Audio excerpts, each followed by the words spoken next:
بسم اللہ الرحمن الرحیم۔ السلام علیکم۔ علم کی بات چینل دیکھنے والوں کو راؤ قمر رضوان نئی ویڈیو میں خوش آمدید کہتا ہے۔ دوستو، جیسے جیسے عید کے دن نزدیک آتے ہیں مردے کیوں روتے ہیں اور یہ دعا کرتے ہیں کہ کاش کبھی عید نہ آئے۔ عید کا دن خوشی اور مسرت کا ہوتا ہے۔ بسا اوقات خوشی میں مصروف ہو کر آخرت سے غفلت ہو جاتی ہے اور زیارت قبور سے آخرت یاد آتی ہے۔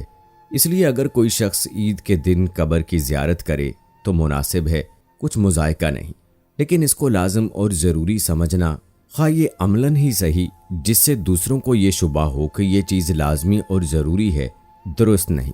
نیز اگر کوئی شخص اس دن زیارت قبور نہ کرے تو اس پر تان کرنا یا اس کو حقیر سمجھنا درست نہیں۔ اس حوالے سے احتیاط لازم ہے۔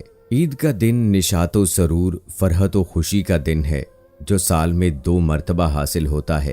پہلی خوشی اس کی یہ ہے کہ رمضان شریف کا مبارک مہینہ آیا، اس میں اللہ تعالیٰ کی رحمتوں اور نعمتوں کی بارش ہوئی۔ تم نے جی لگا کر مہینہ بھر صبح سے شام تک اپنے آپ کو بھوکے پیاسے رکھا اور رات کو یادی الہی میں بسر کیا۔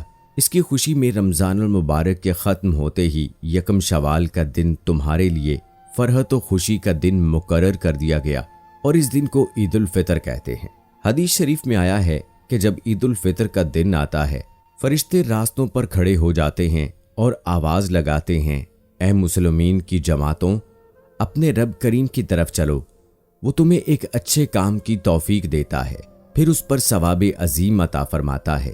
تمہیں رمضان المبارک کی راتوں میں نماز پڑھنے کا حکم دیا اور تم نے نماز پڑھی، تمہیں دن میں روزہ رکھنے کا حکم دیا، تم نے روزہ رکھا، تم نے اپنے رب کے حکم کی اطاعت کی، اب اس کا انعام حاصل کرو۔ جب نماز عید ختم ہو جاتی ہے تو فرشتے آواز لگاتے ہیں، خوش ہو جاؤ کہ تمہارے پروردگار عالم نے تمہاری مغفرت فرما دی، اب تم خوشی خوشی اپنے گھروں کو لوٹ جاؤ۔ اسی لیے اس دن کو انعام و اکرام کا دن کہتے ہیں۔ جب نبی کریم صلی اللہ علیہ وآلہ وسلم مکہ مکرمہ سے ہجرت کر کے مدینہ منورہ پہنچے تو اہل مدینہ سال میں 2 میلے کرتے تھے۔ جب حضور اقدس صلی اللہ علیہ وآلہ وسلم نے دریافت فرمایا یہ کیا ہے، انہوں نے عرض کیا، یا رسول اللہ صلی اللہ علیہ وآلہ وسلم، زمانہ جاہلیت میں ہم ان ایام میں خوشی مناتے تھے۔ حضور اقدس صلی اللہ علیہ وآلہ وسلم نے ارشاد فرمایا، خدا تعالیٰ نے ان کے عوض ان سے بہتر دن خوشی منانے کے لیے تمہیں عطا فرمائے، ایک عید الفطر اور دوسرا عید الاضحیٰ۔ عید کے دن 2 رکعت نماز واجب ہے۔ جن لوگوں پر جمعے کی نماز فرض ہے انہی پر عید کی نماز واجب ہے، اور جو شرطیں جمعہ کی نماز کی ہیں وہی عید کی نماز کی ہیں، مگر عیدین میں نماز کا خطبہ نماز کے بعد پڑھا جاتا ہے اور خطبے کا پڑھنا اور سننا سنن موقدہ ہے۔ عید کی نماز کے لیے اذان اور تکبیر نہیں، بلکہ آفتاب بلند ہونے کے بعد سب مسلمان ایک جگہ جمع ہوں۔ جب سب جمع ہو جائیں تو امام ان کو 2 رکعت نماز پڑھائے اور ہر ایک رکعت میں 3 زائد تکبیریں کہے۔ ان زائد تکبیروں کا کہنا امام اور مقتدی دونوں پر واجب ہے۔ اس کے بعد امام منبر پر کھڑے ہو کر خطبہ پڑھے۔ اب بات یہ ہے کہ عید تمام جیتے جاگتے انسانوں کے لیے تو خوشی کا باعث ہے، لیکن مردے یہ کیوں چاہتے ہیں کہ کبھی بھی عید نہ آئے؟ ہم لوگ تو عید کی خوشی منا رہے ہوتے ہیں، لیکن مردے عید آنے کا غم مناتے ہیں۔ کچھ مردے ایسے ہیں جو عید کے آنے پر بہت دکھ میں آ جاتے ہیں اور بہت مصیبت ان کے اوپر آنے والی ہوتی ہے، اور اس وجہ سے وہ لوگ بہت زیادہ پریشان ہوتے ہیں۔ جب ہم لوگ ادھر ادھر شاپنگ کر رہے ہوتے ہیں، گھوم رہے ہوتے ہیں، ہم لوگوں کو عید آنے کی خوشی ہوتی ہے کہ عید جلدی آ جائے، لیکن مردوں کو عید آنے کا دکھ ہوتا ہے۔ آپ صلی اللہ علیہ وآلہ وسلم نے ارشاد فرمایا کہ اگر کوئی انسان رمضان کے مہینے میں انتقال کرتا ہے تو اس کے اوپر عذاب نہیں ہوتا اور قبر میں اس سے سوال و جواب نہیں کیے جاتے، چاہے وہ کتنا بھی گناہگار بندہ کیوں نہ ہو۔ رمضان میں انتقال اس کا ہو جائے تو رمضان کے مہینے کی برکت اس کو یہ ملتی ہے کہ رمضان بھر اس سے نہ سوال جواب ہوتے ہیں اور نہ ہی رمضان بھر اس کے اوپر عذاب نافذ کیا جاتا ہے۔ اور جیسا کہ حدیث پاک کا مفہوم ہے کہ قبر کے اندر مردے کے لیے جہنم کی کھڑکی کو کھول دیا جاتا ہے اور وہ مردہ قبر کے اندر جہنم کی تپش کو محسوس کرتا ہے، تو جو گناہگار مردے ہوتے ہیں وہ اس طرح سے جہنم کے عذاب کو اور گرمی کو قبر کے اندر محسوس کرتے ہیں لیکن جب رمضان کا مہینہ آتا ہے تو آپ صلی اللہ علیہ وآلہ وسلم نے ارشاد فرمایا کہ جب رمضان کا چاند دیکھا جاتا ہے تو جنت کے دروازوں کو کھول دیا جاتا ہے، جہنم کے دروازوں کو بند کر دیا جاتا ہے، قبر سے عذابات کو اٹھا لیا جاتا ہے اور اللہ تبارک و تعالیٰ کی رحمتوں کا نزول ہوتا ہے۔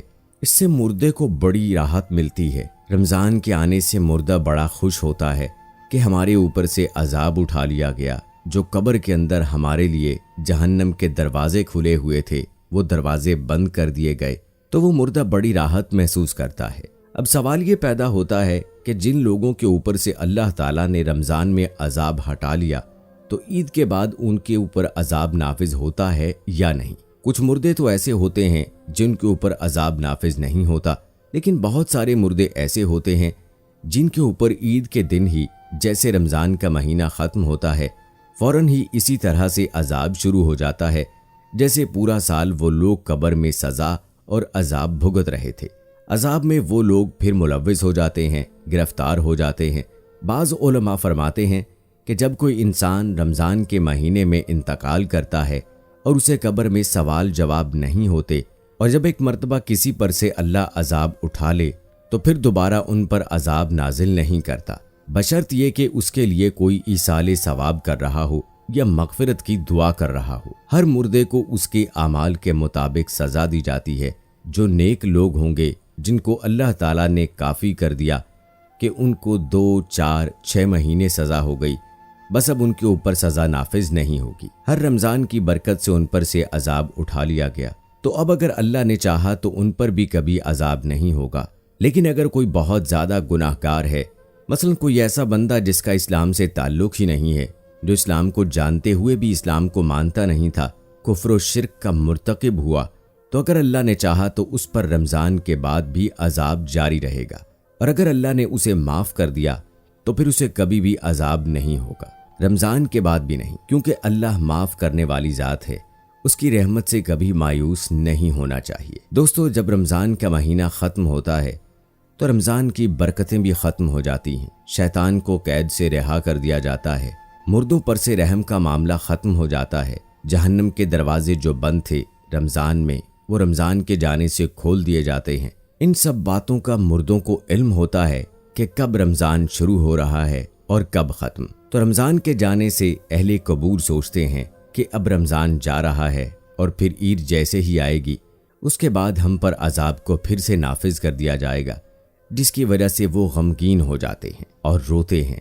رمضان بھر تو مرحومین کی عید ہوتی ہے کہ ان پر کوئی عذاب نہیں ہوتا ہے۔ ہم لوگ رمضان کے آخری عشرے میں جب اپنی مغفرت کی دعائیں اللہ رب العالمین سے کرتے ہیں تو پھر ہمیں اپنے مرحومین کے لیے بھی زیادہ سے زیادہ ایصال ثواب کرنا چاہیے، اور صرف اپنے ہی مرحومین کے لیے نہیں بلکہ تمام مومنین، مومنات، مسلمین و مسلمات من جملہ کہا کریں کہ جو بھی مسلمان اس دنیا سے رخصت ہو چکے ہیں، اللہ تبارک و تعالی ان تمام لوگوں کی مغفرت فرمائے اور اللہ تعالی ان کو جنت الفردوس میں اعلیٰ مقام عطا فرمائے۔ آمین ثم آمین۔ دوستو، کمنٹ باکس میں آمین لکھ کر آپ بھی ہماری دعا میں شامل ہو جائیں اور مجھے اگلی ویڈیو تک اجازت دیں۔ فی امان اللہ۔